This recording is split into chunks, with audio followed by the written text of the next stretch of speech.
And now, weighing in out of the blue corner, Josh the Punk Thompson. 100% And on the other mic, he weighs in from the red corner, Big John McCarthy.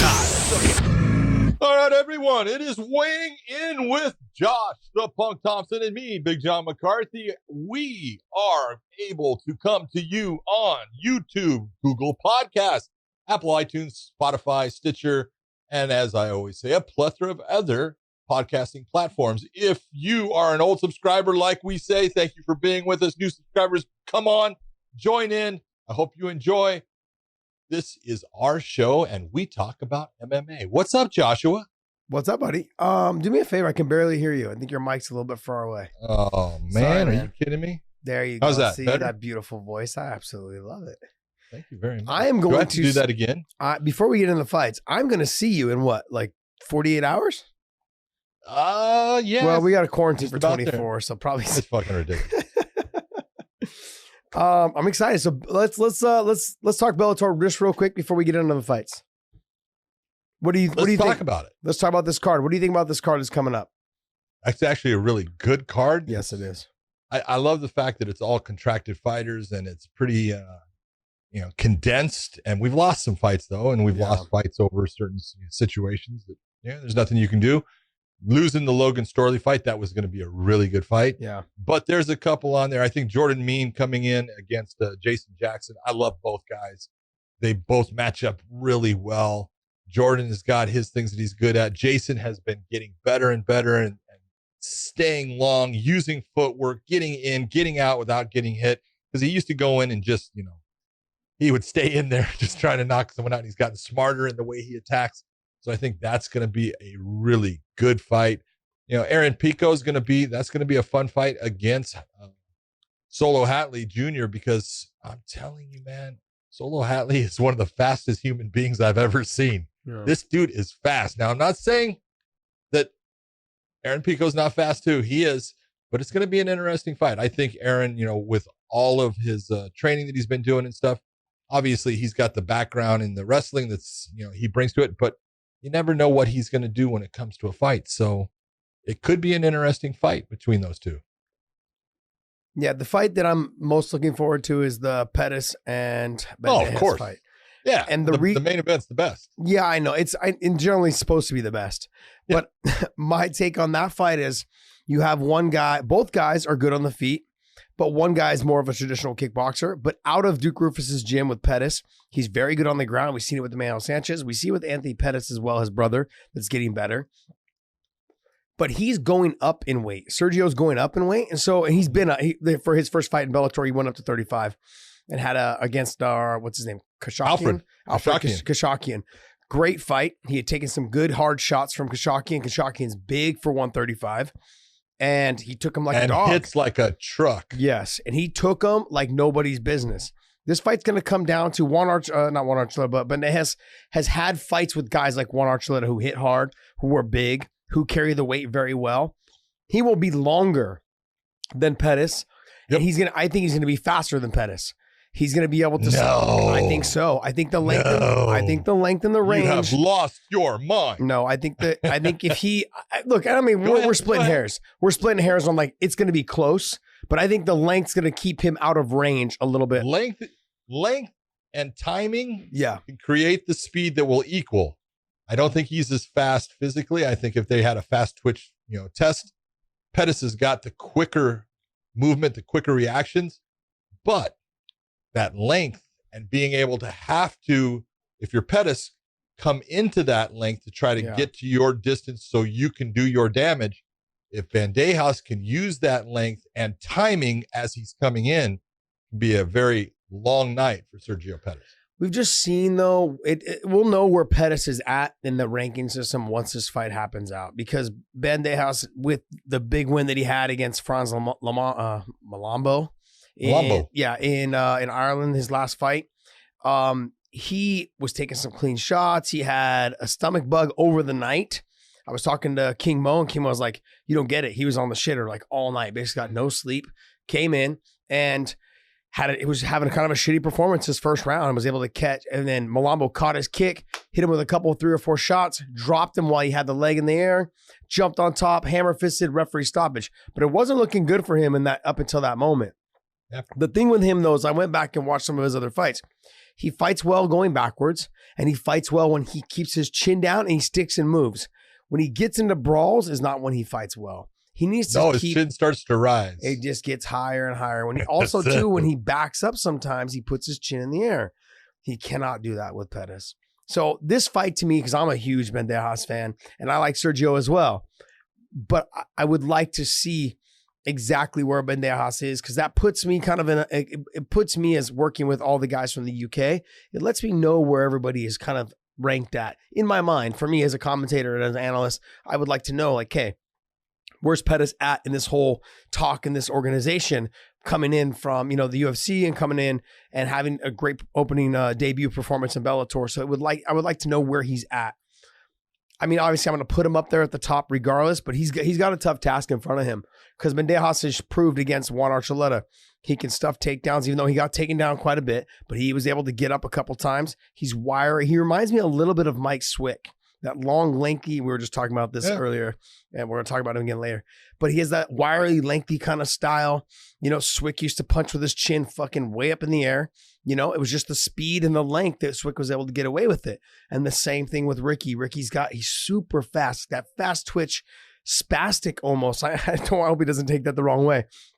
But it's when Franz caught his leg, he hit him like 2 or 3 times, boom, boom, and he went down. And then he hammer fisted him probably 3 or 4 times before the ref could even get close. 3 or 4. Yeah, dude, it's probably about 7 or 8. So for me, this puts, I think it just puts, it lets me know, it puts it in perspective where Ricky will be at, as well as some of the other guys he's fought. I know it's the MMA math, and I'm throwing a lot at you guys right now, but it kind of helps me figure out where these guys are ranked at, because the top 2 guys you have at 135, there's Patchy Mix and there's Juan Archuleta, and you can intertwine them any way you want, and I know that fight is supposed to be happening soon, hopefully, within the next, couple months, but that fight was supposed to be happening. But then where does the next echelon of guys come from? You've got James Gallagher, you've got Ricky Bandejas, you've got Sergio Pettis. What other guys are in that mix? And this, I think, kind of this will put into perspective where Sergio fits into that mix of guys. Hey, you still have several guys that have been in Bellator. You got, Eduardo Dantas. Yeah. At 135, he's still a handful, man. Yeah. He is long. He's good everywhere. He just needs to get that confidence back. He's had a couple of setbacks. And so the confidence factor is, something you always have to work on. Leandro Higo. Yeah. He's got his confidence now. He's fighting well. And he's with the Pitbull brothers. He calls himself a Pitbull as far as his nickname. And he is a Pitbull. He goes after it. Now, he's had a big loss against Aaron Pico because he got into a brawl and he took one on the chin. Pico has power. And so that was a big loss for him. But he's still a guy that you can look and say, he's down in the 135s now. He's not at 145 where he fought Pico.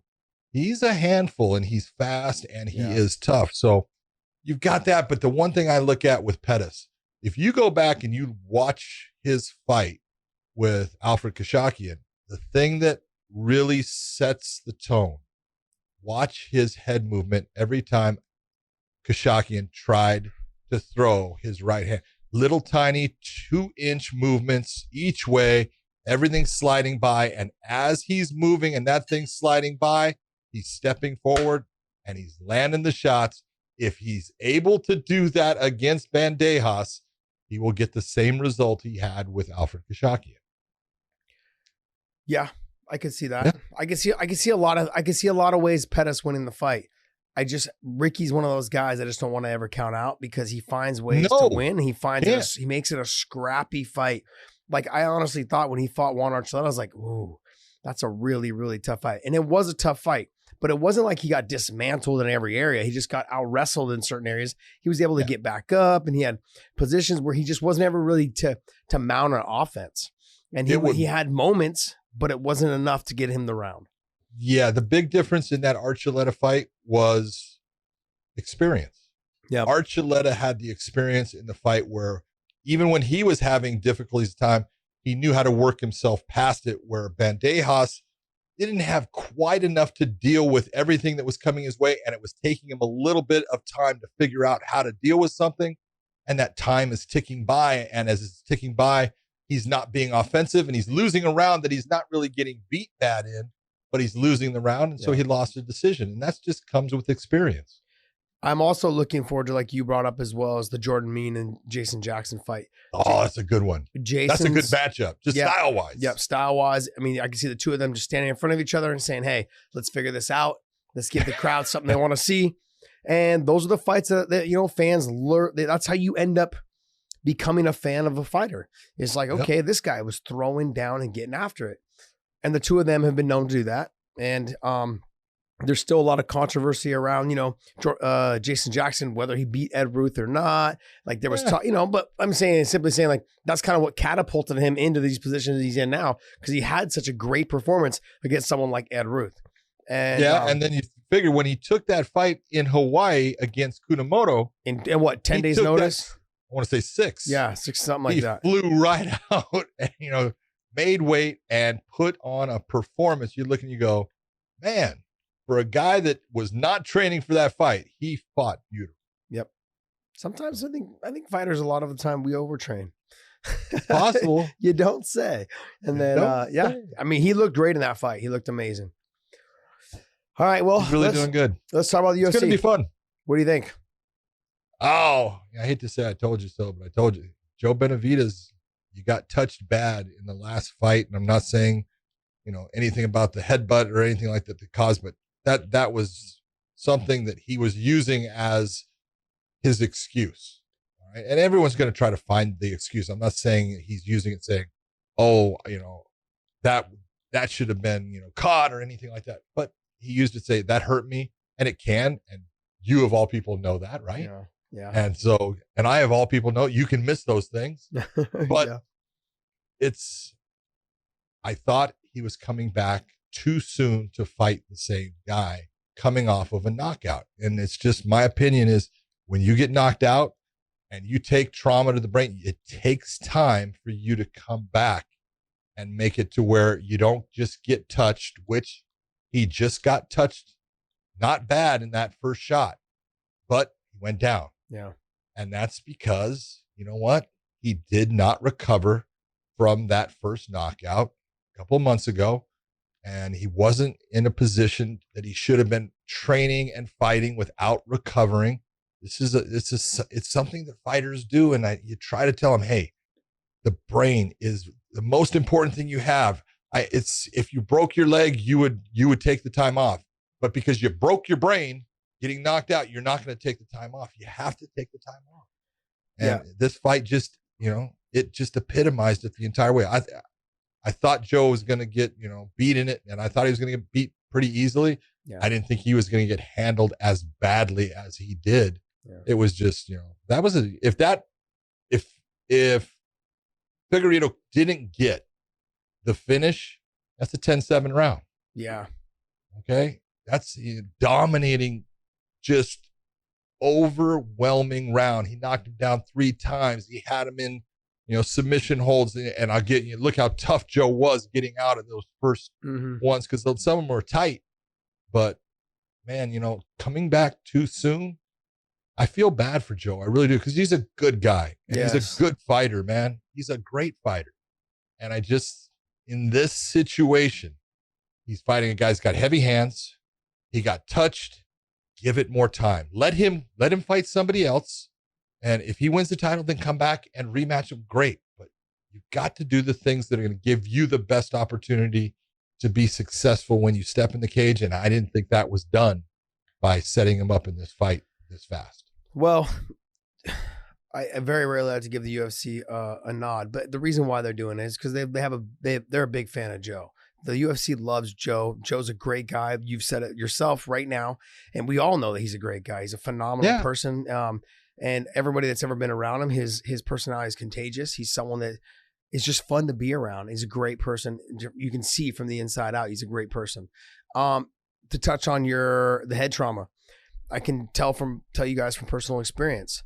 I had got dropped one time in training towards the end of my career, and it just was a snowball effect. It felt like every time after that I started getting touched, it was like it got stung. It was like I didn't get dropped all the time, but I got stung. It was like I saw flashing lights like you do when you take a clean, hard shot in a real fight, not just in sparring with 16-ounce gloves. So the common mistake for fighters is to do this is, okay, I got sat to my butt, but I wasn't out, so I'll keep training. The biggest mistake, I've talked to several doctors, brain doctors, neurologists. I've talked to several of them after the fact, obviously, and I wish I could do it all over again differently. But then I wouldn't be where I am right now trying to give you guys this advice. This is the problem is your brain needs time to fully recover. And what I mean by that is you need to make sure that your body never stops, your body doesn't overheat, because that makes your brain overheat and that keeps your brain from recovering. So if you continue to keep sparring, you continue to keep running sprints, it doesn't matter if you're getting hit in the head. It matters that if your body temperature starts to rise and your brain starts to get too hot, that keeps your brain from recovering. And so what happens is guys, after they get dropped, sit to their butt, whatever it is, they keep training like no big deal. And then it continuously comes back over and over and over again. And then every shot you take after that is more brain damage and more brain damage. And like an idiot, I kept training. This was towards the end of my career. So I started noticing as I started fighting more that every time I got hit, it was like I was a step behind. Every time I got hit, I just started getting slower and slower because my reaction time, my brain wasn't processing the things that were going on. I say, throw a jab, put my hand up. It wasn't processing it fast enough to block things. And so once you get dropped in training, fighters, young fighters specifically, once you get dropped in training, stop training. Don't do anything that's going to cause don't sit in a sauna. Don't get in a hot tub. Don't do any of the things that's going to cause your body to overheat. I was even told by the doctor, don't even read a book. That's it. He said, nothing. Don't do your bills. Have somebody else sit down and do the mathematics for it. Yep. Anything that taxes your brain at that time is not good for it. And it reduces the healing pattern that is necessary for you to come back and be the exact person you were. You know, I just feel bad for Joe. I really do. You're right. The UFC loves Joe and they gave him this shot. But sometimes you got to do those things, you know, like we were talking about Yuri Proveska when he was offered a contract with the UFC and he turned it down and he fought other places because he said, I'm not ready for that. Yeah. And it's hard if you're getting a championship spot. I know it's hard for Joe to say no, but damn, it was the right thing to do, because if he could have gotten some more time, I do think he would have at least put on a better performance because he wouldn't have been hurt by some of the things that he was getting hurt by tonight. Yeah. I guess now let's get to the real point. The real point is, where do you go from here? I mean, my personal opinion is either, you're not going to be champion. It's not going to happen. Like you're a step slower. The size of these guys is getting so much bigger. I got to tell you, like from the time I fought, Yves Edwards and Hermes Franca and those guys, we were considered, if you go back and listen to Joe Rogan's commentary, he's like, Josh Thompson's so big. Yves a big guy too, but these guys are enormous for 155. And we were. But you look at the guys now. I know. Fuck no. These guys are enormous. I mean, just way bigger. And so where does he go? Because I feel like he's kind of in that echelon of like where myself and Uriah and those guys were, where we were, you had your moments, you had your time. Your time is coming to a close. And I'm not saying he should retire now, maybe fight one or two more times if he wants. But the title shit is pretty much, it's done. I can't see them. They're already debating whether they want to keep the division. I'm sure they crown a champion tonight, but we've seen in the past, they don't care. They can do it. They'll do what they want. Take it away. Every promotion will. They'll take it away and they'll do what they want. And if it's promotional belt. Yeah. If it's not making it, got to be honest. If it's not making them money, if the promotion is more of a hassle and costing them more money to upkeep, then there's no reason for them to keep it. And I get what I've said this we've said this together multiple times. You got to figure out what you're in it for. Are you in it to be the champion? Because if that's what you're in it for, then it's not going to happen. I just don't see it happening. And so there's no reason for you to keep fighting. If you're in it to just make money, have at it. Keep doing what you're doing. I would still tune in to watch him fight because I'm a big Joe fan. But I just think that the double back-to-back losses puts him in a position where he won't really get back to the title for 2 years. And I don't know how old he is, but I would imagine he's pushing 36, 37, somewhere in there. He's not going to even get back in 2 years' time. Yeah. Even with them liking him, there's too many other young guys that are there. And it is like what, you got to say, do I want to be the guy who's the gatekeeper? No. And that's really the question that you have. If you're in the position right now, you're not going to be the guy that's fighting to establish himself to be the contender, to be the number one, to go after the champion. They're going to be giving you guys who they're really going to be putting against you to measure where they're at compared to measuring and seeing where you're at. And that's never a good spot in the fight game. It just is not. I know too many guys that have been in that position, and it's sad to see. It really is. And now, this is not saying that Joe cannot still compete and beat really good fighters. He can. But where he's at, the trajectory of his career and the position he's in, especially after that loss, I don't see him getting that title shot. I don't see it ever happening again, especially you can't put him against Figueiredo. How are you going to put he's been knocked out twice by him. Yep. And that one round here, dude, you can't ask for someone to get beat in a championship fight worse. Yeah. I'm just being honest, and I hate to say that because I love Joe and I don't want to hurt his feelings, but it wasn't even competitive, Josh. No, I know. It wasn't even competitive. It's not even close. Yeah. And he took some major shots in that round. He took a lot of damage. And the only thing that was kind of holding Figueiredo back was his arms got tired. Yeah. He got a little heavy. Kept trying to choke him from the chokes. Yep. Yeah. Yeah. I mean, like I said, we've talked about it over and over. You got to figure out what you want to do with your life and your career. And from personal experience, I just had a better idea of what I was in it for. And my idea was like, if you can't be the champion, then there's no reason for you to do it. And like you said, for guys like Joe and other guys that have been at the top, they never want to have that gatekeeper mentality. I can't imagine him sticking around very long. I could see maybe a fight or two to keep himself like, hey, at least I finished my career with a win.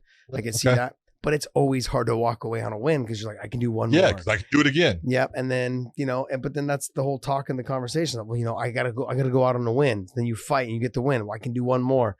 That's the problem. So from my own experience, it's like, you know what? You just realize it's not time. It's not your time has come and gone, and it's okay. I've for years have seen, NFL commentators talk about quarterbacks that way. Dan Marino, like he was never going to get back to a championship. You have guys that just are never going to get back there. It doesn't matter how fucking good you were and every record you set and every other thing you did, Peyton Manning, same thing. Doesn't matter all those things. Okay. Father Time's undefeated and everyone has their moment and their time. And I feel like his is coming to a close. Like you said, it doesn't mean we're not sitting here saying that he can't win a fight. I think he can still be number 2 and still number 3. He's still a stud fighter. Yeah. I just don't think he's going to get back to a title shot. I don't either. And I feel bad for him. I really do. Let's get into who impressed you the most, because I think you and I are on the same page. Oh, there's no doubt who impressed me the most. Jesus. I can't say his name correctly, but it's Rafael Fadiz.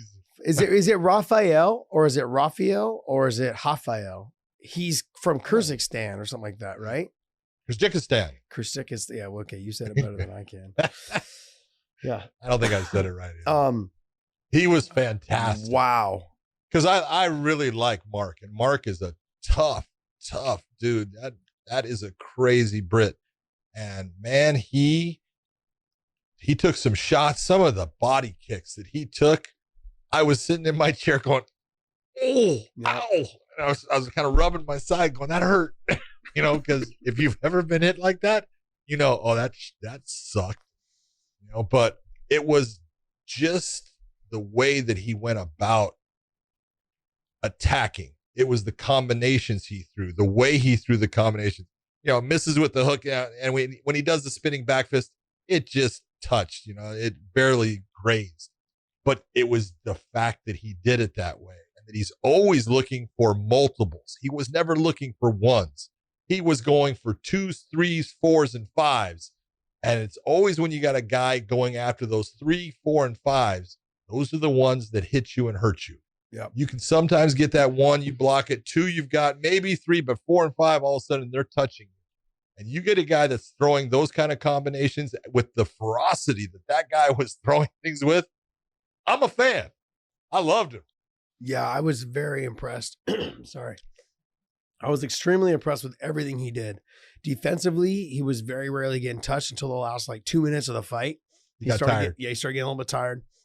But throughout the first 2 rounds, he was very defensive. Even when he threw his kicks, his hands were up. There was never a moment like for a lot of fighters, they'll throw their arm back behind their back or to the side, and the other hand will stay up or sometimes down, and you can get countered. The whole time, even with all the power he had, he was throwing his kicks with his hands up. Boom, came right back. Defensively, I was very impressed. Everything he did, he put it, like you said, exactly what I was thinking. He put everything together in combinations. Yep. So when, how do you say his last name? Diakese? Diakese? No. Diakese. Oh, Mark Diakese. Diakese. So he, yeah, we're figuring it out. Yeah, and we suck it. He would, see, now I'm afraid to butcher his name. Mark. Okay, so Mark would throw a punch or a kick, and now Faziev. Gosh, now I'm all, you've got me all messed up now. Raphael. So Raphael would cover, counter with a right hand and then an inside leg kick, come back with a right hand and then a body kick. I was just like, what in the, and he was putting it together so well where Mark had nothing to do. There was nothing he could do. He just tried to get back, and he was still throwing. Sometimes when people back away too much or too fast, the person being offensive will stop throwing. He still threw it, and it just grazed just enough. It was enough to let them know that, hey, I'm still going to come after you and still land a little bit. Even if it's just grazing you, I'm still doing a little bit of damage. I couldn't have picked, I think, when that fight came out, I was thinking to myself, well, I've never seen this guy fight. I've seen Mark fight. I've never seen Raphael fight. But man, within the first minute and a half, I was like, who is this guy? This is crazy. Oh. Yeah, and then like you and I were talking about off air, he had good grappling. He had good ground. He had good control, good position. Now, I'm not saying he's going to end up going against, a top jiu-jitsu guy and looking just as good as he did today. But you can see he's been working it. Exactly. And he looked and pretty. He's not afraid to be in those positions. No, I was very impressed with everything about him. So I'm excited to see who they match him up with next. I didn't realize that Mark was at 155. I thought he was at 45. Did he ever fight at 45? Or am I thinking of someone else? He might have fought at 45. No, I thought maybe he fought at 45. But anyways, this fight was at 55. So I'm interested to see who they have lined up for Raphael or whatever. Oh. Yeah, I mean, off the top of my head, he's ready to be in that top echelon of guys of say 12 and 13, 14. That's a nasty. He's got some nasty combinations, some big power, and he threw everything with heat throughout the whole fight. So I like to see what's next for him. He looked good. What else? Who else was on that card? He was impressive. Well, you had Hermanson against Gastelum. That was unexpected by a lot of people, but Hermanson, come on, man. Take a look at the guys that he's been submitting. All right.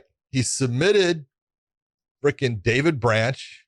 Before that, he submitted freaking Gerard Mershart. I can't say his name either, but out of Mershart, who is a dynamite grappler. All right. That guy's got great ground skills. So Branch is a black belt out of Renzo Gracie's, and he's got really good ground skills. Submitted both of them. He's almost submitted Jacare with a guillotine when he fought him. All right. Ends up winning a decision. And then he gets, a heel hook on Gastelum. And that was after Gastelum did a beautiful lateral drop. But, all of it, you look and you go, man, this guy is unpredictable. He's got heavy hands. He freaking will go after submissions when they're there. He doesn't hesitate. He's fun to watch. The fight before this, he lost one to Jared Cannonier, and you can't say anything bad about that because Cannonier's got bombs in his hands. He can hurt anybody, but the guy is someone you're going to have to watch in the middleweight division because he can cause problems for anybody. It was a great win because I think that Kelvin Gastelum is a dynamite fighter. Yep. I've always said he's my Roberto Duran of MMA. I love watching him fight. He never gives in, and man, he tapped him, and I haven't seen anybody tapping Kelvin like that. So nice job. He's a tweener, though. That's what concerns me. He's no doubt a tweener. He's a tweener. If there was a 175-pound weight class, he'd probably be the champion of that weight class. I'm not taking anything away from Usman and those guys, but I feel like Kevin Gastelum will be the champ at 175, unless there's someone else comes along. But I have a question. Why do you think he did take him down? I mean, he stood with Izzy pretty much the whole fight. Why would you take him down knowing you can stand and bang and do, and I'm not saying you should stand and bang, but I'm saying you could have made it a dog fight. He could have, I don't understand. He got the takedown. Maybe he saw something in Hermanson that he thought he could exploit in camp, or I don't know, but it was ultimately, it was the beginning of the end once he got the takedown. Because, I mean, once he threw that leg over the top and was able to work on that leg, Gastelum had no defense for it, and it wasn't very good defense. I mean, he really wasn't even pushing. He wasn't pushing off the ass. He just was trying to turn and flee, but his knee was still bent. I mean, it was, I think, just one of those mistakes. I don't know how often he sees that type of positioning in training. You know, I don't think a lot of guys are attacking ankle locks and leg locks in training a whole lot these days. I mean, I don't know. You take a look at Kelvin's background, and, he came out, he's a purple belt, and then went to 10th Planet Jiu-Jitsu. He trains at King's MMA. You got guys like, Fabricio Verdum there. He's got a lot of good people to roll with, Daniil Barry-Rouche, he's a dynamite grappler too. He's got guys that are really good grapplers that he's rolling with. I just think he made a mistake. You make a mistake, you can get stuck. And if someone's cranking a heel hook, it only takes so much before the knee pops. So, like I said, I was going to talk about him again. Was be Mike Swick. Mike Swick had one of those things that in training, it didn't work a whole lot on us. I mean, sure, it was tight. It sucked, but he ended up basically naming it called the Swickatine, and it worked for him in the UFC all day long. Oh yeah, multiple times. Yeah, and a lot of us in training, I mean, it was like, sure, he would put it on, especially when he first started doing it. We would, we learned how to defend it real quick. But he never really got it on us as time went on throughout our careers. But man, when he stepped in that cage, that shit was on quick and it was tight and people were getting to sleep. It was real fast. Yeah. But Hermanson reminds me of Swick a little bit. He seems like he has that long, lanky, wiry strength. The type of strength that, like, when something gets put on, you can't escape because everything hurts. Like Swick would grab your neck, or Swick would grab an ankle lock or something. And he was so bony that it's like that wiry boniness, like that strength that he had, especially when he was fighting at 170. Everything just, it hurt. Like if his elbow slipped and touched your face or your shoulder or whatever it was, it's like, oh gosh, this is disgusting. But that's kind of that feeling. I get that feeling and that vibe because Hermanson's so lean and kind of shredded and ripped that he just has that feeling of, like, when he grabs something, that there's not a whole lot of leeway or time or for you to escape and move and pull out because it's just clamped down on you. Physical muscle doesn't really mean a whole lot. It's just the position of it all. And I felt like once he got through that leg over and he was able to capture that ankle, there was no way that Gastelum was getting out. And he wasn't using the proper defense regardless, but it was just the position that he was in. The other part was he's dry. Yeah. He wasn't sweaty at the time. If he was sweaty, maybe it would have slipped out.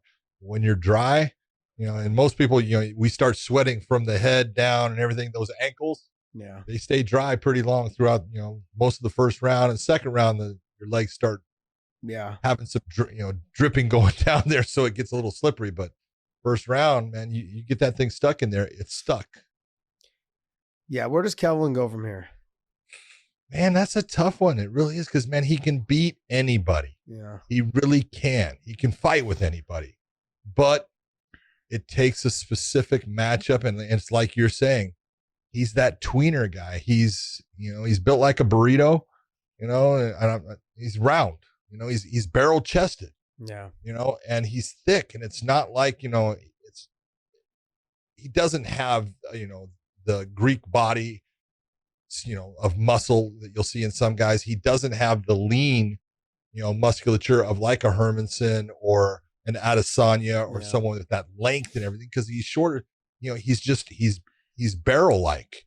Yeah. And so you look and you go, man, he's just he needs that other weight class. I agree with you. I think that other weight class, you know, and part of it is I don't know what Kelvin's, you know, nutritional, you know, guidelines are, but probably like podcast Dave's. You can always work your way towards something if you want to do it. Yeah.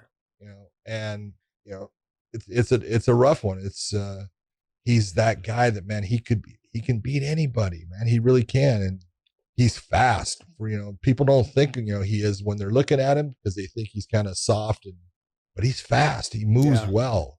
He's a great fighter. I love the guy. Yeah, here's a little bit of, just off the top of my head, this is what I'm thinking.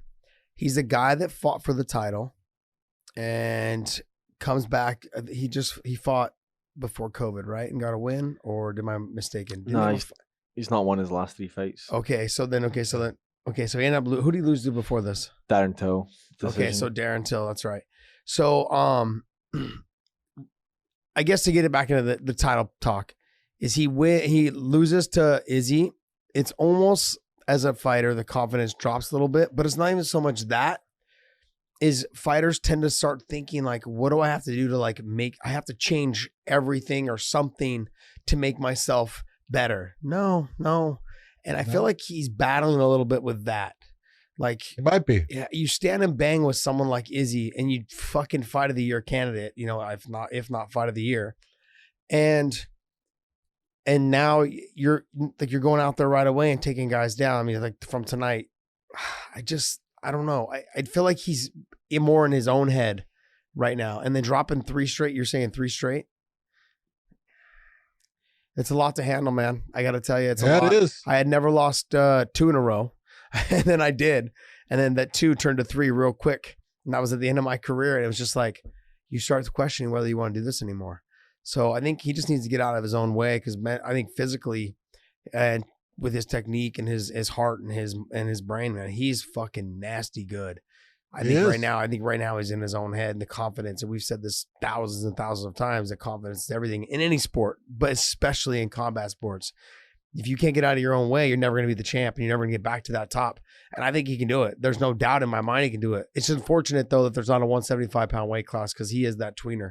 And I would love to see a fight between him and Usman, or him and Colby Covington, or him and whoever else decides to stay at that weight. You know, I mean, him and Woodley. These fights would be fucking amazing, because I'd like to see him be finally a little bit of the bigger guy. Yeah. So he's got the ability to fight, like I said, with anyone, but you know, and you can take a look at his fight with Till. He just was off. He's just a little bit slower. Just not a good, you know, fight plan for a guy of Till's length and everything, and just had problems with him. And that can happen when you're facing those guys. You know, all the guys you're looking at in the middleweight division, his last run of guys, be it from Adesanya to Till to now Hermanson, they're all built very similar. All tall, all pretty lean, you know, very good stand up.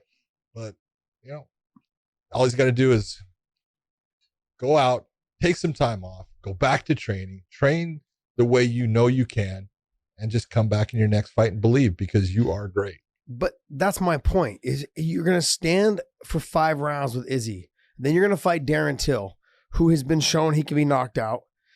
And you go out there and just don't have a good performance. And maybe because you're coming off the loss, the confidence isn't what it is.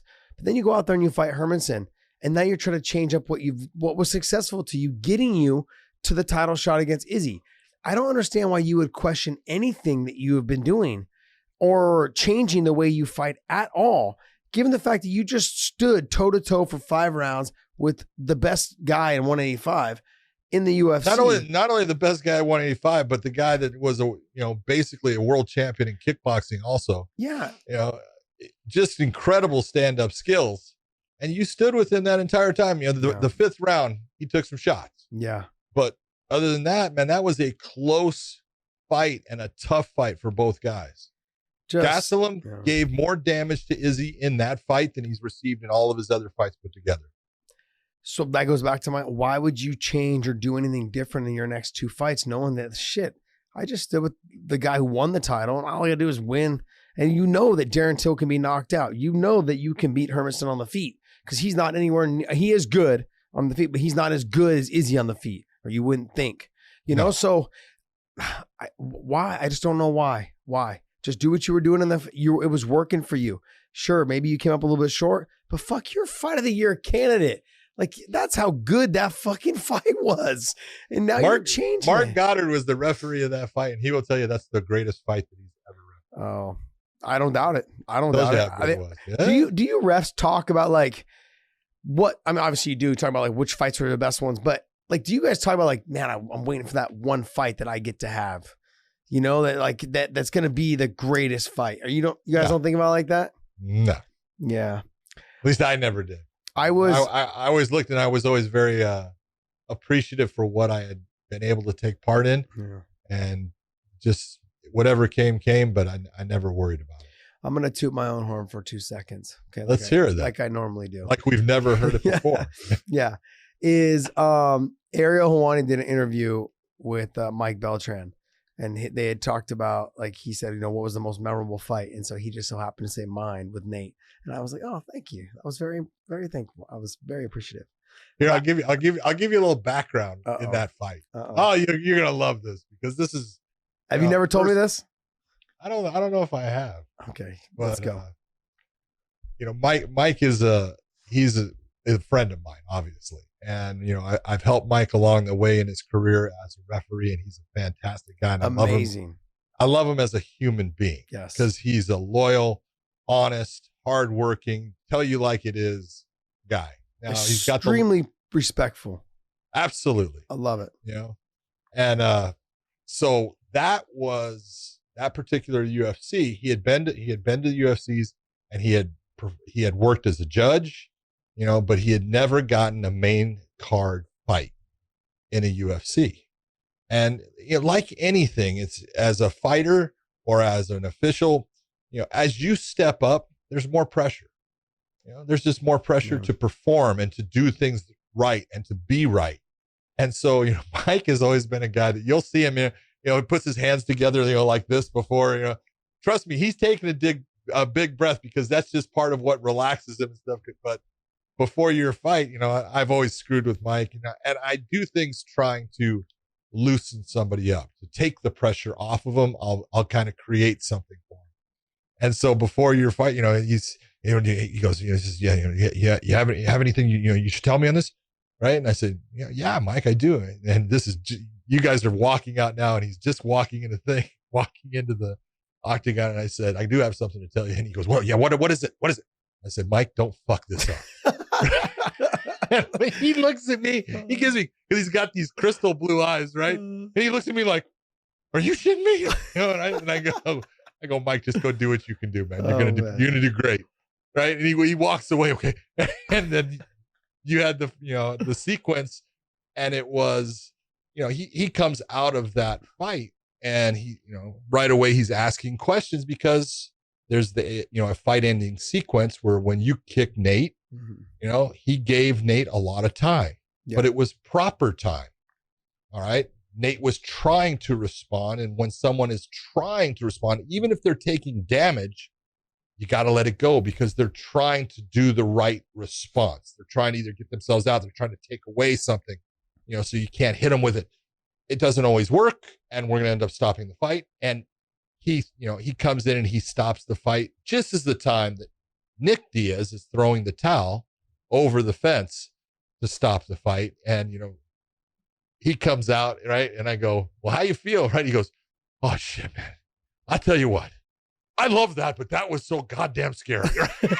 And I go, Mike, you did a great job. You know, and Mike Beltran has only progressed, and he's an even better referee today than he was that day. Yeah. And it's all because he works really hard at his craft. Yeah, I don't know why, but I for some reason thought he had reffed a bunch of times in the UFC at the time. Yeah. So, and I had heard here's the truth. You want the truth? Huh. They don't like his mustache. Shut up. Oh, that's why you don't see Mike Beltran traveling around with the UFC most of the time. In fact, now they make him tuck it in. Okay. Because they don't like it. They think he's trying to bring attention to himself, which he's not. All right. Look, I've had major discussions with Mike. And at one time I told him, hey, because I had talked to people in the UFC and they had told me, hey, man, tell him to get rid of the mustache. We would love to use him in Mexico. He speaks Spanish. So I tried to talk to him. I said, hey, it's facial hair, dude. Just, you know what? Cut it off and let them get to know you. And then, you can grow it back. And he looked, he's talking to me. He says, that ain't fucking happening, John. Yeah. Right? And I said, Mike, it's facial hair. He goes, I'm a grown ass man. No one's telling me how I can look. Yeah. Right. And I said, you know what? You're right. Yeah. I'm not going to tell you to ever do that again. So, well, that's really the reason. I've told you multiple times to dye your gray hair on your chin. You just don't listen to me. That's right. You do. you keep letting it be off. there. I'm an old man. It's okay. I've said, John, you have a beautiful face, man. You don't have as many wrinkles as 75-year-olds. Dye the hair on the face. But you got to understand, I have given out so much shit to my friends and to colleagues about dyeing their hair over time that I can't do it now, because I would just be looking like a hypocrite, man. I can sit there and make fun of them, but I'm going to die. Nope, ain't going to happen. They would love to call it. I have everyone thinking I dye the hair on top of my head. That's what it's like. Well, if I freaking dyed that, I would dye this. Yeah. How are you going to look next week for Bellator? Are you going to have a goatee or are you going to be clean shaven? Oh, no. He always has a goatee. Oh, but he's got more than a goatee right now. No, I got a beard. It's what I've had. He's always had this. He's always been this way. You should go with a goatee this time. No, and then John can sorry, go man. clean shaven. You need to ask John. I always go peach fuzz up until the day of the fight, and then I shave. Dude, he has spent money. Yes. I mean, good money to get that thing done professionally and trimmed with the great line and everything. Yeah. And because he's got gray hair here too, it comes off before the camera goes on. And I go, oh man. My You're first trip to Mohegan Sun, I had like kind of a beard. It was about the same length as yours at the time. And I went to this Cuban barber shop. And they did the hot towel and the shave. They took care of you, man. They did you right. It was awesome. I had a great time, and then I came back, but I looked like a Puerto Rican dude when I got back. I swear, I was cut so thin and fine, but I looked like, what was that rap? Remember the old R&B singer John B? I look like him. I swear, it was so bad. I mean, I thought it was, this is cool. This is different. And I showed up to the venue, and it was the day before for weigh-ins. I walked around for one day and everyone kept saying, I like that. I like that. And as soon as I got that much attention, I went to my room and shaved it off. Hey, that sucker off. I was like, fuck this. Those are people just trying to be nice. They're all lying. They fucking hate it. It was hilarious though. But it was one of those things. Yeah, I always have to be clean shaven, man. I don't, and everyone keeps telling me like, oh, how come you wear a tie? I just have to. I don't know what it is. I mean, I'm wearing a suit and I might as well wear a tie. I feel like, I know with you guys, with like you and Morrow and Goldie, you guys don't, does Goldie wear a tie? Not all the time. Goldie wears a tie. Yeah, does he? Yep. But yeah, Jay doesn't. He never wears a tie. But I understand. Jay's got a really big ass fucking neck. I was going to say, that's because it takes a 32 to go around that neck. Jesus, man. His neck is huge. So, but anyways, and then Chael's like, yeah, I'm never gonna wear a tie. Never. So if you guys could see what Chael wears underneath the desk, you guys see some shorts, jeans, whatever, but it's hilarious, man. Yeah, it's great. I think that was a good story. I think thanks for telling me the story. I didn't know he was so nervous for the fight. Oh, he's totally nervous. He did a great job. Yeah, I thought he did a great job too. That's all that matters. Not just because I won though. I thought he did a great job. No, I mean, he did. He went through the steps that you would expect someone to go through. Okay, Nate was hurt, but Nate wasn't out, and then Nate was kind of fighting back or trying to get position from the bottom when I was striking on top. It wasn't until Nate turned over and went turtle up that he stopped the fight. And if you got to think about it, it really was in line with when his corner wanted to stop the fight. Yeah. So yeah, perfect. Interesting. So the main event on the prelims, I can't remember the guys' names. But that was a good little. It was a short fight. Yes, and this is when you try to tell people and talk to them about calibers and the difference of a punch compared to an elbow, compared to a kick, compared to the 50 caliber that the knee is. You saw he went to throw that kick. The kick never landed, but the knee hits, and that's how much torque and velocity a knee hits with, causing irreparable harm to the brain and puts you out. He put that guy out. Yeah. And that guy was done from the moment he got hit with that knee, basically. Dolidze? Is it Dolidze? Dolidze. Yeah. Dolidze was the guy that won. And then Ibragimov. Brighamov. Yeah. I thought Ibragimov was looking good up until then. You could tell he had the more power, but you can't stop the knee. That was supposed to really be a kick. He just stepped right into it. It looked like he was throwing a head kick, and when he stepped in, he leaned forward a little bit, and the knee collided right on the temple. It looked like just blasted. You can see when they showed it from the other side, you can see the reverberation of that head trauma, of that shock, and that's what separates those neurons. And man, when that happens, that's when you see, as you were saying, you're seeing lights, you're seeing the flies. Yeah. It was, but I think we didn't get to see a whole lot because the fight was only in the first round. It was 45 seconds. Yeah, 45. It was good though. Like I thought that. Well, how do you say his last name? Ibragimov.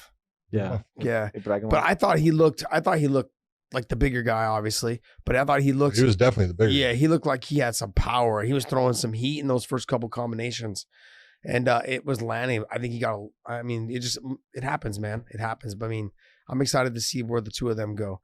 We didn't get a chance. We didn't talk about the other guy that had fought last Saturday or last Wednesday. The Wolf. Yeah, they call him the Wolf. How do you say his last name? Chimaev or Chimaev? Chimaev, I thought. Chimaev. From Wednesday, Chimaev. you mean? Yeah, Yes. I mean, I think he had the Darce choke. Dude, he had the beat down. Yeah, he had beat him down, then threw him into a Darce. Against a tough guy in Phillips, man. But man, he put on a performance. And this is, again, Chimaev. You're seeing these guys. It's Chimaev coming from where he comes from. He's been training in different places, but these guys from, the Russian blocks and, Dagestan and all these guys, dude, these dudes are good. Yeah. They're tough, man. And they got good. They've been wrestling since they were little kids, and they've been stand-up striking. And some of these guys, this is what their country loves. Yeah. This is what they do.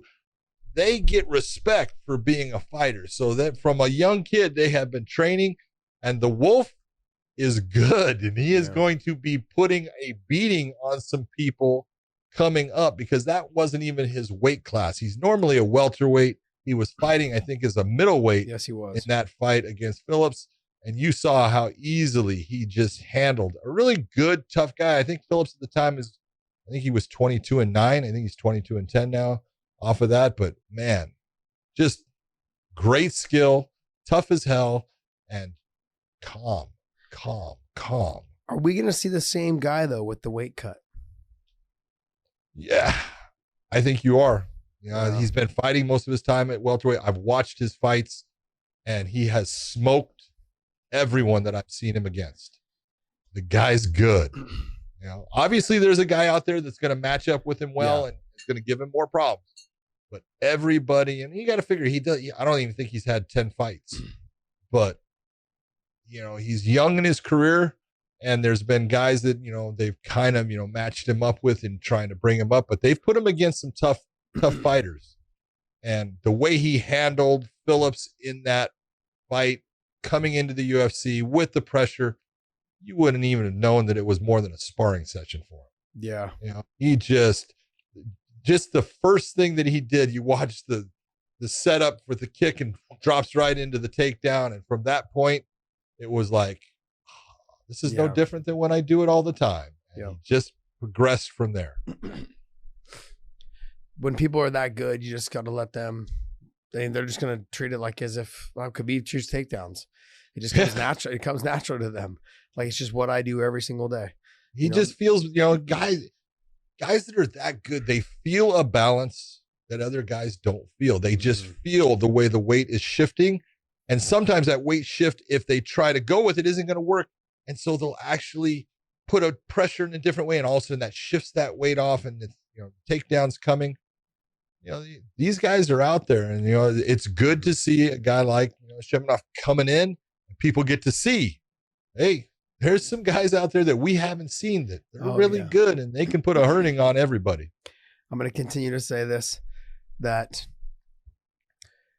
not all the best guys are in the UFC. But oh, God. no, but not just that. But not all the best guys have even been discovered. That's the thing. Right. There's guys out there that are better than everybody in the UFC, everybody in Bellator, everywhere. They just haven't been discovered yet.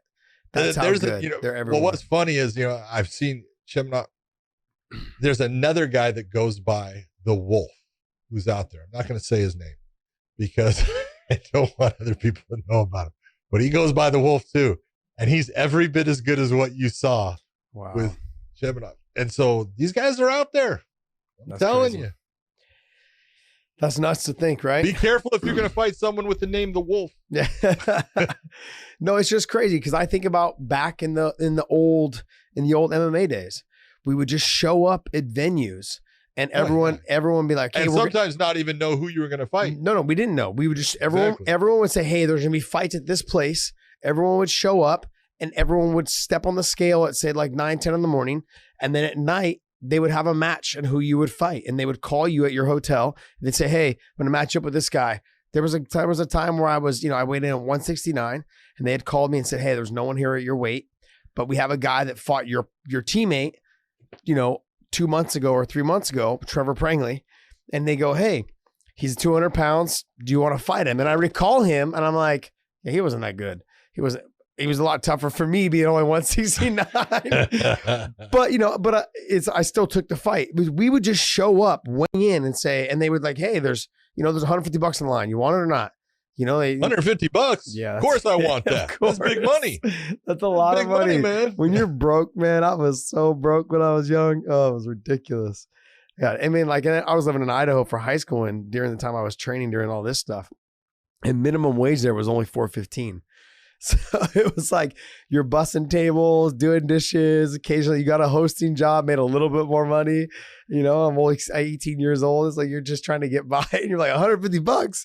Shit, I only make 180 every 2 weeks working at this shithole. You're like, you're just a excited. Hosting job. Yeah. You got a hosting job. I just had to walk people to their table. Exactly, dude. It. See that? I never had anything even offered like that because if you walked in a restaurant, you saw my face, you would immediately turn around and walk out. You weren't going to make me no host. My first job, I kid you not, was at a trap and skeet range. And I lived about 2.5, 3 miles. I didn't have a car. I was only 12 years old. And I had to walk down there and I got paid $2.15 to work. Yeah, an hour. And I would walk down there and guess what the trap and skeet range, guess what their most popular time was? Winter. I know. Fucking pouring down snow or rain. Ugh. It was horrible. It was better if it's snow than rain. Yeah, better than if snow was than rain. But it was freezing and you're out there just holding a little like controller and they yell pull, push. You push the button. You're just listening to them, you're taking their score, and then after they're done, you go down and load up the bird thrower and stuff again. And oh man, it was horrible. You're there all day and they start off shooting at like 7 a.m. So here I am at 12 years old, walking 3 miles in the snow to get there at like 6 a.m. to set everything making money, up. baby. Yeah, it was horrible, man. It was not horrible. Well, it was kind of. I mean, I have better stories. I used to work in the fields when I was real young. So when I was young, I lived with my grandparents. When my parents first got divorced, and my grandparents during the summer would take me up. We'd pick apricots, prunes, and cherries. During the summer, and all that money. We only made 35 cents a bucket. So you get those big boxes of apricots, and you're picking or you're cutting, one of the two, and we'd make 35 cents a big cart. My grandmother would cut them and she'd throw them out on the table. We'd have to pull the seed and lay it out so they could dry them. Yeah, we were out there every summer for about 3, 4 weeks straight, and 35 cents a bucket. We'd be there all day from 6 a.m. until probably like 4 or 5 at night. Yeah, it was horrible. Rattlesnakes everywhere. They'd come rolling up on you as you guys were cutting apricots. Like, yeah, we always had dogs roaming around because they'd warn you. But yeah, it was crazy, man. Like hey. Gotta do what you gotta do to get by. It was great. That's it. Great times though. All my cousins were always there, and I have a big ass family. That Mexican side, they're huge. There's a lot of us. So, anyways, what else? There was a Paige VanZant came out. I don't know if you guys saw this, but she came out basically saying she was disappointed in the UFC and Dana White because she thought she had a good friendship with Dana, and now she just wants to go find somewhere where she can be part of the family. I'm sorry for laughing. Yeah. So I thought we were friends. No. and then essentially she said she's coming for Josh's job now. No. Okay. So look here. Here's the thing. Dana can be your friend. Okay. Oh, yeah. But when it comes time to do business, Dana is a businessman. And there's a big separation. And that's, I think, where fighters sometimes get their feelings hurt, is that when it comes to business, the friendship needs to be put to the side. And fighters don't think that that's the same thing. And guys like Dana, and Coker's very, not similar as Dana, but I'm saying that there's a business relationship when it comes like, hey, when we're negotiating hundreds of thousands of dollars, okay, this is business. Our friendship needs to be put to the side a little bit, and let's talk man to man, or whatever, woman to man, or whatever it is, and get it sorted out. Your feelings cannot get in the way. It cannot be involved whatsoever. And I've said this, I don't know how many times, is that this is why you have managers. You have managers to basically play the middle person. Now, if you think you have a relationship, like for me, I have a relationship with Scott Coker. My last contract with Bellator, I pretty much negotiated with, Bob was still there, but it was like I did it directly kind of with Scott as well with Rich and those guys saying, hey, I'm not trying to break the bank, but I'm trying to get paid. And they knew and they understood and they went along. They said, okay, look, this is what we're willing to offer you. This is our last offer. Take it or leave it. And I'm like, oh, I'm in. Like you have to know where. I like that one. But that's the thing, is you have to know what the last offer is. There shouldn't be this back and forth. And what the UFC has always done is they said, look, this is what our brackets are. If you're in this position of, say, you're the top 5 guy, this is what we'll pay you. We don't go beyond that. And they will occasionally, but what they do say is, that's fine. I'll go ahead and put you beyond that for another 5 or 8 or 10,000, but don't expect to get any fight bonuses. And it's been said in multiple times, and I'm sure fighters will verify that as well. It's not just me. Is that if you want to negotiate a little bit harder for an extra 10 grand every time you fight, that's fine. But don't expect to get that 40 or 50, whatever the bonus is now. It used to be 65 for a while. Don't expect to get that $50,000 bonus in the back locker room, because that's gone. So you have to make that choice. Do you want to try to be the submission of the night or performance of the night or whatever it is that they do now? Do you want to try and be that, or do you want that extra 10 grand every time you fight? I think as an athlete, you need to make that decision, but that has to do with feelings being put aside on what you want to do. Dana is not your friend when it comes to negotiation time. He can be your friend throughout the hallway. He can be your friend, passing, at the nightclub or whatever it is you guys see each other. He can be your friend, but he is not your friend during that time. It's time to negotiate 60, 80, 100, 250, $500,000. He's not your friend. Adversarial relationship. How many times do I have to say it? It's funny. The first time wasn't the first time I met Lorenzo Fertitta, but when the Fertittas bought the UFC, they brought everybody into not everybody. They brought like Mike Goldberg and Jeff Blatnick and me, and flew us into Vegas to just talk, ask questions, took us to dinner at this Italian restaurant, and was basically saying everything that they wanted, what they were going to do with the UFC and everything. But I remember as I was sitting there talking with Lorenzo, he made a statement to me that scared the hell out of me. And I don't, when I say scared the hell out of me, it just was the way he said it and the conviction with what he said.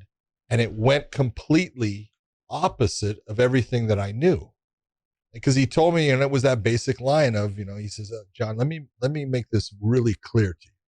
He goes, friendship is friendship and business is business, but friendship never beats business. And I was like, what? Yeah. Because look I'll break things for a friend. I'll do it for friends. I'll do a whole lot. Yeah. Business is, I'm not that businessman that obviously Lorenzo Fertitta is, and he's brilliant, and that's why he was able to take a company that, he bought for several million and make it into something that he sold for billions, and that's the difference just in their mentality. They'll do things for you and they'll try to, be, someone that is, helping you or doing things for you in a certain way. But man, when it comes to the end, it's business. And if they're saying, you know what, you're not delivering, or you think you can do better somewhere else, go. Yeah. They're going to drop you, and oh, we had dinner before, or you texted me. It doesn't count. Yeah. Come on. Well, it's a business. Businessmen expect other business people, men or women, to not put them in a position to have friendship put on the line, because that's how they deal with it. It's like, look, if you're another business person, which fighters and athletes should think that way, is no matter how I get into you negotiating my contract, when this is all said and done, we should still be able to be friends. And Sure. I think that's kind of what Lorenzo was getting to, is like, you shouldn't push me to the point where we're not friends anymore. Like, I'm telling you, this is what my business is, and you're telling me this is what this is where your line is. This is where my line is. We're trying to meet in the middle. If you want to start bringing in our friendship into it, then that means that we're not doing business anymore. We're dealing friendships, and I can get rid of the friendship and not have to worry about that anymore. That's kind of, when you said that's exactly what I thought. Paige is, I feel like, getting into that, like, well, we're friends. No, you're one of my athletes that I pay to perform on a big stage, and I pay you for that and compensate you for that. And so, as much as I like Paige, this is a business. And I think one of the things was she was personally hurt by the words that Dana said. She got smoked. Go ahead. I think you should go and see what you're worth. Yeah. Because again, you can't be hurt by that. You got to have thick skin in this, no matter who you are. As a fighter, you have to have thick skin. As Dana, look at Dana's got some of the thickest skin there is. Okay. It bounces off him. He doesn't give a shit. Mm-hmm. All right. And if I was worth 400 something million, I wouldn't give a shit either. There you go. As an official, I tell guys all the time, hey, man, you got to have thick skin. Don't let this bother you. Yeah. If you're letting it bother you, it's going to kill you. And when you have people that, if you're Paige and you believe that Dana's your friend, and then he goes, oh, you got smoked. It hurts, but it shouldn't. You should be wise enough to understand he's a promoter. He's a promoter who no longer has you under a contract. Mm-hmm. And my job is now not to promote you. Mm-hmm. My job is actually to diminish you, to make it to where people go, oh, she's not worth anything. Yep. Yeah. We saw it with Cyborg, same thing. We've seen it with other fighters that have left as well. And you're going to continue to see it. That's what their job is to do. Like, as much as people think that I like to rag on Dana, he's doing what's best for his company. That's exactly what he's doing. And when we're having this conversation, it's a business, and the Lorenzo line sticks with Dana as well. You don't intertwine the two things when you're doing those things. As far as with Dana, I think he's going to continue doing what he does, and he puts on good fights. He does, has good matchmaking with the guys that are there doing it now for him. And you're going to always get this. And if you think that you're immune to it or whatever it is, just look at what John Jones is going through right now. It's the same thing. It doesn't matter who you are, you guys. And this sport will always be here. Don't think that you're ever bigger than the sport. You're never bigger than the sport. Ever in your life are you bigger than the sport. As much as I like to look back at as other athletes, you guys got to look back in the history of all sports, NFL, NBA. When those guys left, Barry Sanders left when he was 30 years old. Sure, it hurt and it sucked. But 2-3 years down, not even a year and a half, football went on. It's fucking bigger than ever. Okay, up until COVID. Okay, but it's bigger than ever. You know what I mean? The NBA, when they lost Jordan, oh, they're never going to be anyone like him. Yeah, there's no one. We had Kobe there for a little bit, but was not quite what Jordan was. But LeBron's there now. He's still not quite what Jordan was.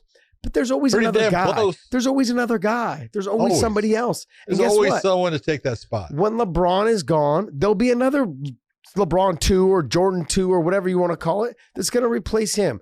So when fighters start saying, oh, my feelings are hurt, or, I can just leave and retire. Okay. that's the answer you're going to get from all of these companies, whether it's the NFL, NBA, or, Major League Baseball, especially the UFC, even Bellator. They're going to tell you, go ahead, see you later. Think about this. Will Brooks was the champion at Bellator.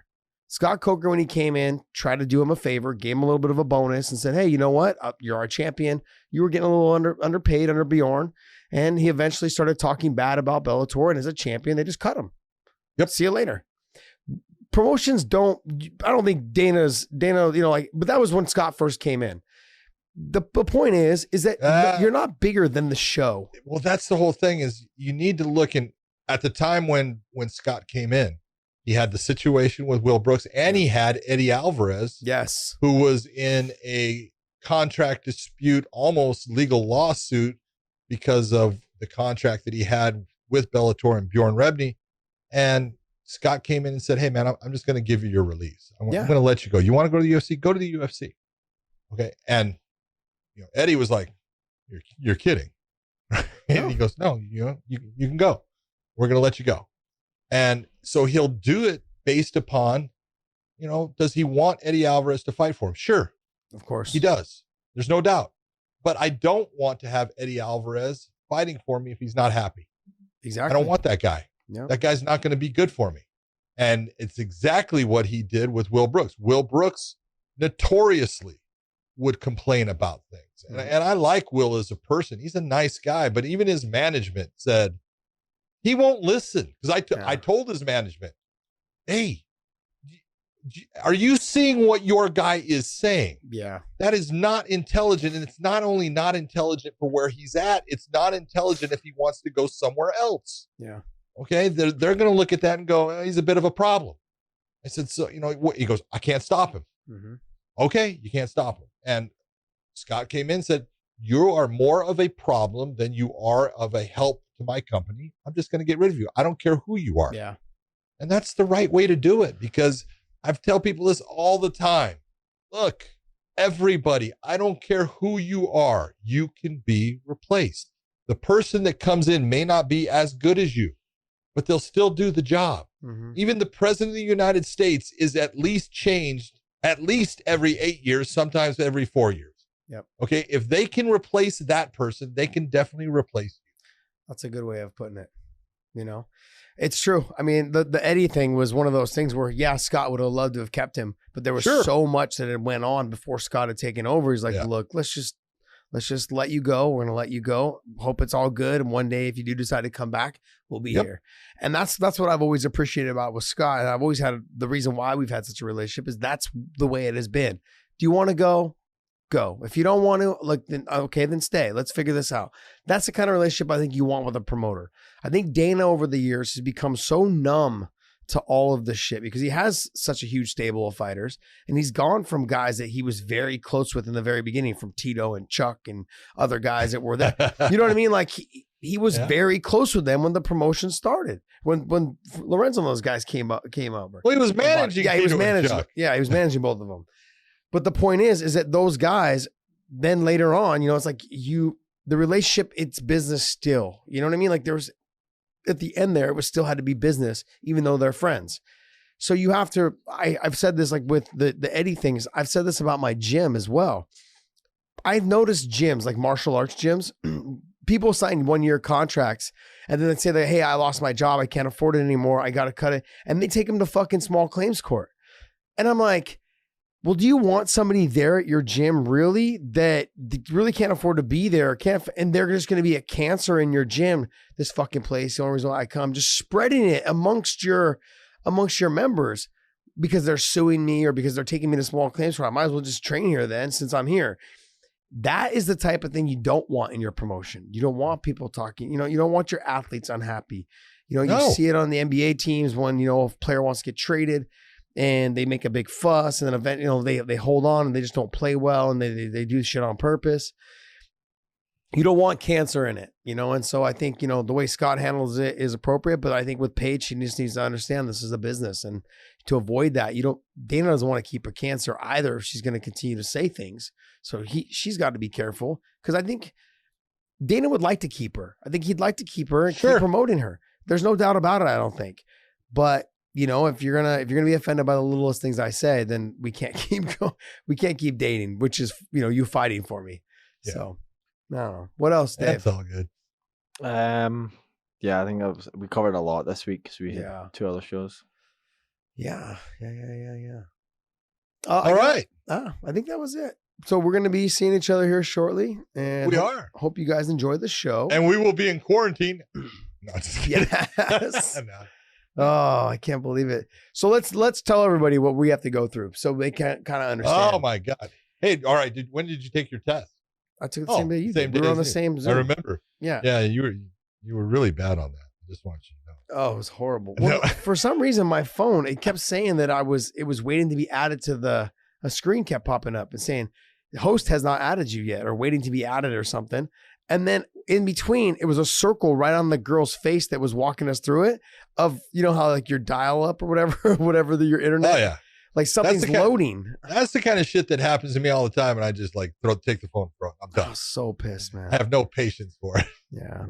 And then I just couldn't get the saliva going without bubbles. I didn't understand that. I was like, how do I spit without bubbles? They want you to drool. Yeah, it was weird. That was bad. So, But anyways. so yeah, all right. We have to take a COVID-19 test to make sure that we don't have COVID, so we can either get on the plane or get ourselves to the Mohegan Sun. And once we're there, we immediately get to take another test Yeah. to make sure that we didn't contract something en route. Right. So we take that test and then we are quarantined. We have to stay in our room. We have to no meals outside of the room. You can do room service and stuff, but no gym, no restaurants, No bars. no gambling. What's that? No bars. No bars. And so you stay in the room until they come back with this test 24 hours later. You can now go into what is going to be what I call the dome of health. They call Come it on, the you gotta bubble. love the dome of health. They call Come it the on, it's bubble. pretty good. They call it the bubble. The bubble sounds weak. Yeah. What do you want to be in, the bubble or the dome of health? The Come on. bubble. The bubble. Sorry, but you kind of talked me into it. The bubble. And so you go into the dome of health where only other people from the promotion and that have passed the test can enter the dome of health or the bubble. And then you have to wear a mask the whole time. And you're going to do things. We're going to be doing things on Zoom as far as we normally do fighter interviews. Those will all be done on Zoom and everything. And then we have to take another test if you're going to be the guy that goes into the cage or anything like that. If you're Michael Williams and everything, it's a lot of tests. So Does that sound about right? Yeah, you missed a little bit though. So we are Talk to me. So as soon as we land where do we land at? Hartford. You do. I'm driving. Oh, dude. you're driving. You're crazy. I'm 14 driving. hours. I don't You're give a nuts. shit. So we No. land in Hartford. I land in Hartford. You can only be one person per car. So you have your own limo, your own whatever. Oh, shuttle that service. just makes you feel special. We normally have our own. Because now you're going, We normally have our own. But I'm saying look at me. I got my own car. I'm for all good. the fighters, they're only allowed to have one. They can't ride with their corners. Every corner, every fighter has Are to you have, kidding? Every No. corner is every going to be corner, different? Everyone has to have their own. Oh, I didn't even know that. Yeah. Yep. You're way more up on this. So that, and then when they all get there, like for me, like you meet at the check-in desk, you get your food vouchers because you can order food that night as soon as you land. So you can order food. Food's 24 hours, but there's only restaurants we can attend are the ones that are in our bubble. In the bubble. Until then, though, until we get done with our tests in the morning at 9 a.m., we quarantine for 24 hours. We can only order room service, cannot leave our room, cannot leave anywhere, go out of the hallway, nothing. There is security on the floors to make sure we don't leave our rooms. What? Yes, there's security on the area. Basically, What? yes, like saying like, hey, you have everything you need. If you need something, What? we can get it for Hold you. on. What? We can get it for you. It's on the floor. I can get past them. I know I can. Okay. Usain Bolt over here. This guy. So then there's that. Then after we get done with our test, okay, we can pass it. Every day that we are working, we have to do a questionnaire that's emailed to us, and that gets sent directly to, I believe, Viacom, CBS, and those guys to let them know that we're not feeling feverish, sick, all the other things. But then we also have to do an actual test again down below where they do your temperature, a physical, they take your blood pressure. Just to get into the bubble every time. Just to get into the bubble every single day. Your little temperature test and all that stuff. So the bubble only goes from our hotel floor, which we all are on the same floor, I believe, is what it sounds like. Are we? One or two floors. Yeah, I think 1 or 2 floors. So we all, and those floors are only go to the one area. The one area goes directly to the, what is that? The foyer that's there in the front of that where we meet. That's all we can go. And there's one restaurant in between there that they have blocked off strictly for us. But in that restaurant, there's only a very limited amount of seating because of the space of 6 feet apart. So you and I guess apparently we can eat dinner together, but we have to be 6 feet apart from each other. So I don't know how this is going to work, man. This is especially after we all just tested clean. If we're in the bubble, you can't get into the bubble unless you pass the test. That's my real problem with everything. And I have no problem with the fact that they want to test people. You know, hey, we want to make sure that you don't have it before you get on a plane. I understand that. That makes sense. I mean, we're going to test you as soon as you get off of it to make sure that okay, I understand that. That makes sense. But once we've all been tested, this is what I said on the meeting. Is like, once we've all been tested and Josh doesn't have it and I don't have it, Sarn doesn't have it, and Norty doesn't have it. Okay, why am I doing this 6 foot thing? Yeah. I'm in the bubble. These guys have been tested. I've been tested. No one has it. And well, we don't want you to all of a sudden get it because all of a sudden he got it. It's like, this is ridiculous. But the next part I'll follow it. I want to get into is that with you've got to test again 24 hours before the fight. Yeah, baby. And then quarantine until the day of the event. That's because I'm special. Like, yeah, little short yellow bus special. You're going to be the one that, because you have to go in the cage to do the interview. Yep. So you have Michael Williams, same thing, man. Same thing with Michael Williams. And then they're saying even maybe Mercedes too, because she's going to be the ring girl going on the outside and she crosses paths with the fighters. Oh, I'd test her. Yeah, they're gonna. No, it sounds like from the meeting we had, it sounds like they're gonna. So yeah, there's a lot, man. There's a lot. I don't even know. I don't know. Well, I look at it this way, you know, like any entity, the UFC itself, Bellator being owned by Viacom CBS. Viacom CBS is a big corporation. Yeah. The UFC is owned by, you know, Disney. Yeah, basically Disney. Yeah. No, that's who they're getting TV from. WME. You know, WME, IMG. You know, that's a huge company too. But Viacom CBS is a huge company. They have a lot of liability, and I understand they're trying to cover all their liability. And so, hey, if that's what they have to do so we can put on fights and the fighters can go out and do their things, I'm all for it. Let's do it. Let me ask you this, though. I will make fun of everything. Did you watch the fights tonight? I did.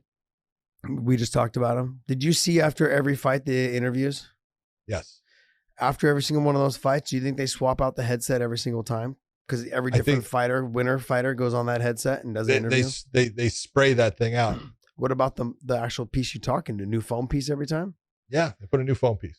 I'm going with they put a new foam piece. Look, is that what you're trying to say? Like this mic right here.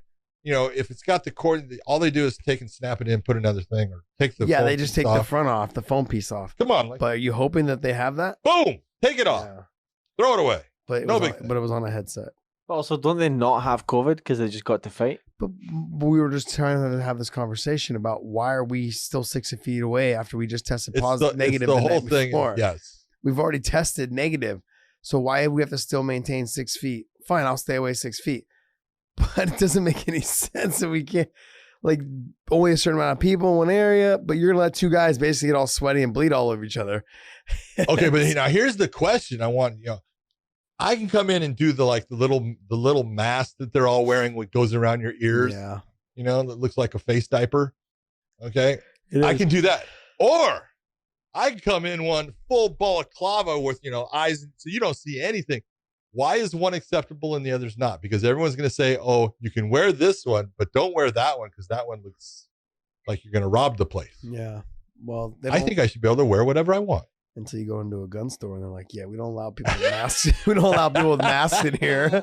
Or banks, right? You can't go into a bank with the balaclava. Oh, it's bad. No, man. There was actually someone had sent me a picture of a bank and they had the two comparisons. This mask, okay. This mask, not okay. Not okay. I can understand it. We are being robbed. Yeah, that's great. All right, guys. Well, hey, prowrestlingtees.com/rein in. Use the promo code birthday. Promo code birthday. We have 4 new shirts up there, or 4 shirts up there, I should say, and 1 new one with our new logo. Check that out. Go ahead and hit that purchase button, buddy, and send us a picture or a link or whatever of you wearing it. We'll repost it for you guys. We appreciate all the support, and we thank you guys. So we will talk to you guys when we get back from Mohegan Sun, Bellator this Friday. Last thing we want to say is, hey, thank you very much. We are over 50,000 Yes, we are. subscriptions. We are way over. We're over 51. I think we're at 52. I think we're at 55. 54. 54, 55 now. I am so lost. Yeah. We're at 54, 55. We are kicking ass. Yeah, we hit 50 last Thursday or something like that. And then now we're at 55 already, which is pretty damn good. I'm pretty excited. Bye. Hey, we owe it to you And guys, bye. though. The reason why that's happening for us is you guys keep hitting the thumbs up on the YouTube. So the thumbs up shares our video to everyone, and we appreciate that. As well as iTunes, SoundCloud, Google Play, Spotify, Stitcher, all those things. Hit the You did that subscribe. well. Yeah, hit the subscribe button on those as well. And, we're trying to get our audios up as well. So everyone seems to go right to the YouTube, but we appreciate it. We're trying to get our audios up as well. So if you guys can, hit the subscribe on all of those as well. We appreciate you guys, and we thank you, and we're out.